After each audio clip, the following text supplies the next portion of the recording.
Dhamma pay back to society, एक आत्मचिंतन. नमस्कार, जय भीम, नमो बुद्धाय. जय चौधरी क्रिएटर या आपल्या चॅनलवर तुम्हा सर्वांचे सहर्ष स्वागत. आज आपण एका अत्यंत महत्वाच्या आणि वैचारिक विषयावर प्रकाश टाकणार आहोत. डॉक्टर बाबासाहेब आंबेडकरांनी आपल्या समाजाला केवळ हक्क दिले नाहीत, तर काही कर्तव्यही सांगितली होती. त्यापैकीच एक म्हणजे आपल्या उत्पन्नाचा काही वाटा समाजासाठी खर्च करणे. आजच्या विशेष भागात आपण पाहणार आहोत की बाबासाहेबांचा हा दृष्टिकोन काय होता आणि आज आपण त्याचे किती पालन करत आहोत. चला तर मग सुरू करूया आजचा हा समाज प्रबोधनाचा कार्यक्रम. त्या अगोदर मित्रांनो, कृपया करून आपल्या चॅनलला सबस्क्राईब करा आणि इतरांनाही करायला सांगा. बाबासाहेबांचा एक चतुर्थांश म्हणजेच 1/4 वाटा देण्याचा संदेश काय होता. डॉक्टर बाबासाहेबांनी सातत्याने मांडले होते की जो व्यक्ती शिकून सवरून मोठा झाला आहे, ज्याची आर्थिक स्थिती सुधारली आहे, त्याने आपल्या कमाईचे 4 भाग करावेत. पहिला भाग स्वतःसाठी, दुसरा भाग भविष्यातील संकटासाठी किंवा बचतीसाठी, तिसरा भाग धम्माच्या प्रचारासाठी, चौथा भाग समाजातील गरीब, गरजू आणि उपेक्षित बांधवांच्या शिक्षणासाठी व उत्पन्नासाठी किंवा उन्नतीसाठी. या संदेशामागचा दृष्टिकोन आणि ध्येय. बाबासाहेबांना माहित होते की सरकार सर्वच गोष्टी करू शकणार नाही.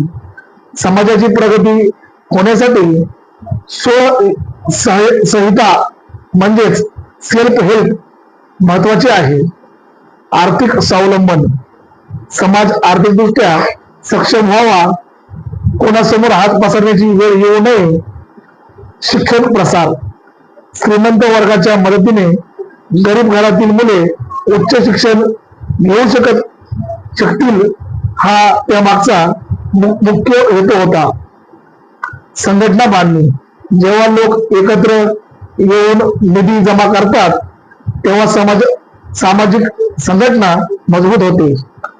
पे बॅक टू सोसायटी. समाजाकडून आपण जे घेतले ते समाजाला परत देणे हे आपले नैतिक कर्तव्य आहे. या मुद्द्यांची सखोल आणि सविस्तर मांडणी करायची झाली तर बाबासाहेबांच्या 1/4 हिस्सा संदेशाचा सखोल दृष्टिकोन.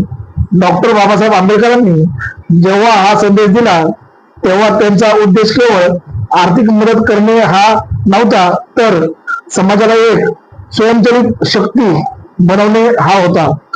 आर्थिक लोकशाहीची पायाभरणी.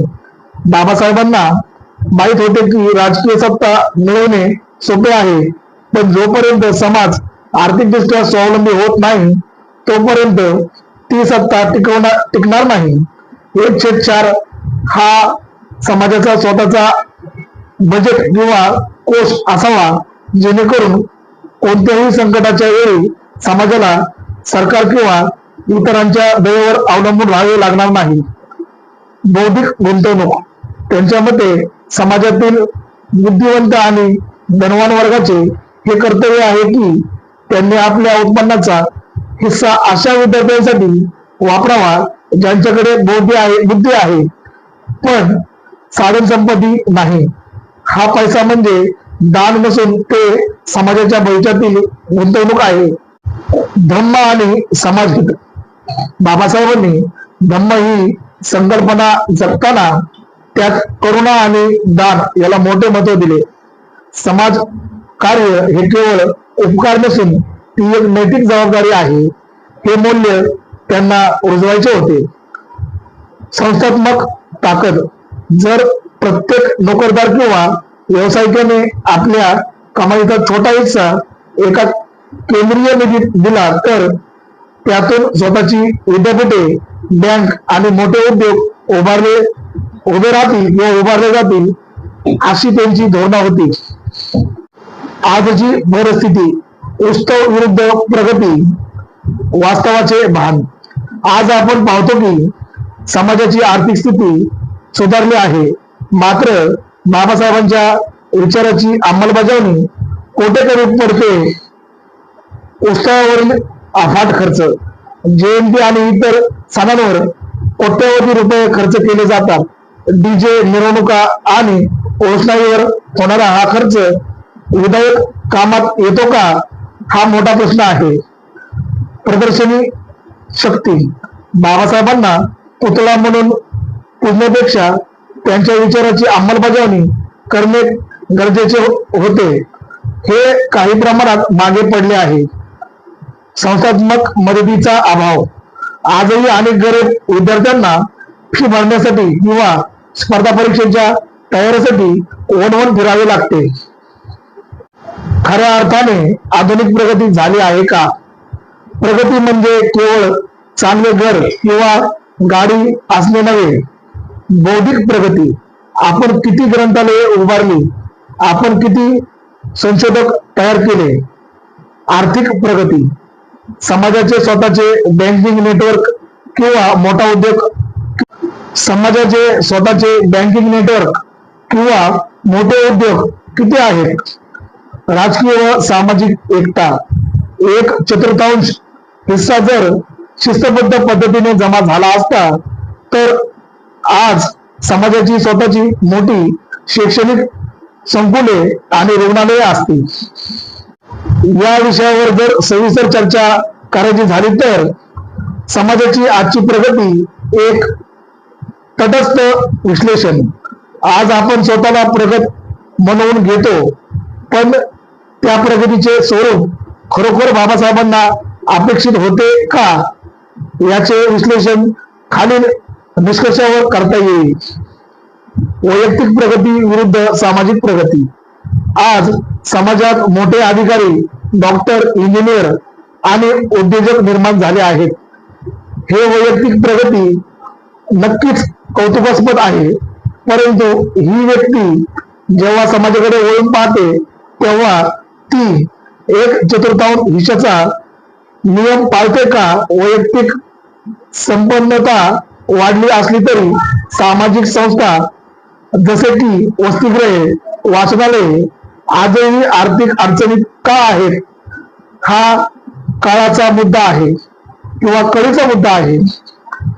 भांडवली प्रगती किंवा वैचारिक प्रगती. आपण आलिशान गाड्या घेतल्या, मोठी घरे बांधली, पण त्या घरामध्ये बाबासाहेबांच्या विचाराचे ग्रंथालय किती जणांकडे आहे. आपण भौतिक सुखात प्रगती केली असली तरी वैचारिक आणि सांस्कृतिक पातळीवर आपण आजही संघटित नाही आहोत. सामाजिक उत्तरदायित्वाचा विचार. बाबासाहेबांनी सांगितले होते की मी जो रथ इथपर्यंत ओढून आणला आहे तो पुढे नेता आला नाही तर तेथेच ठेवा, पण मागे नेऊ नका. आजचा नोकरदार वर्ग आपल्या नोकरीत आणि कुटुंबात इतका व्यस्त झाला आहे की समाजासाठी वेळ आणि पैसा देण्याची वृत्ती कमी होत चालली आहे. ही खरी प्रगती नव्हे. समाजासमोर मांडायचे महत्वाचे मुद्दे. Action plan.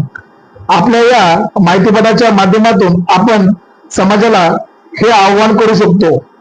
सर्वप्रथम, एक बजेटमध्ये बदल. जयंती साजरी करा, पण त्यातील किमान 20% रक्कम गरजू मुलांच्या स्कॉलरशिपसाठी बाजूला ठेवा. 2. कौशल्य विकास. आपल्या कमाईचा हिस्सा समाजातील तरुणांना कौशल्य, स्किल डेव्हलपमेंट शिकवण्यासाठी वापरा. 3. आरोग्य सुविधा. वस्त्यांमध्ये छोटी वाचनालय व किंवा रुग्णालय केंद्र सुरू करण्यासाठी सामूहिक निधीचा वापर करा. 4. विचारांची पेरणी. बाबासाहेबांचा हा संदेश केवळ पैशापुरता मर्यादित नसून तो वेळ आणि ज्ञानाच्या दानाबद्दलही आहे. आतापर्यंत केलेल्या चर्चेच्या समारोपाकडे पोहोचत असताना मित्रांनो, डॉक्टर बाबासाहेब आंबेडकरांनी आपल्याला शून्यातून विश्व निर्माण करायला शिकवले. त्यांनी दिलेला 1/4 हिस्सा दानाचा संदेश हा केवळ उपदेश नसून तो समाज परिवर्तनाचा एक मास्टर प्लॅन होता. जर आपण पुस्तकावरील अनावश्यक खर्च कमी करून तो पैसा शिक्षण आणि आरोग्यावर खर्च केला तरच आपण बाबासाहेबांना अधिकृत असलेला प्रगत समाज बनवू शकू. विचार करा आणि कृती करा. आजचा हा माहितीपट तुम्हाला कसा वाटला हे कमेंट बॉक्स मध्ये नक्की कळवा. अशाच वैचारिक आणि अभ्यासपूर्ण माहितीसाठी जय चौधरी क्रिएटर या चॅनलला सबस्क्राईब करा आणि इतरांनाही करायला सांगा. मित्रांनो, मी प्रवीण सुनील चौधरी आपला शतशः आभारी आहे की तुम्ही आम्हाला इथपर्यंत ऐकून घेतलं. मित्रांनो, अशाच प्रकारच्या माहितीसाठी आमच्या चॅनलला सबस्क्राईब करा. जय भीम, जय भारत, जय संविधान, नमो बुद्धाय. भेटूया पुढच्या भागामध्ये. धन्यवाद.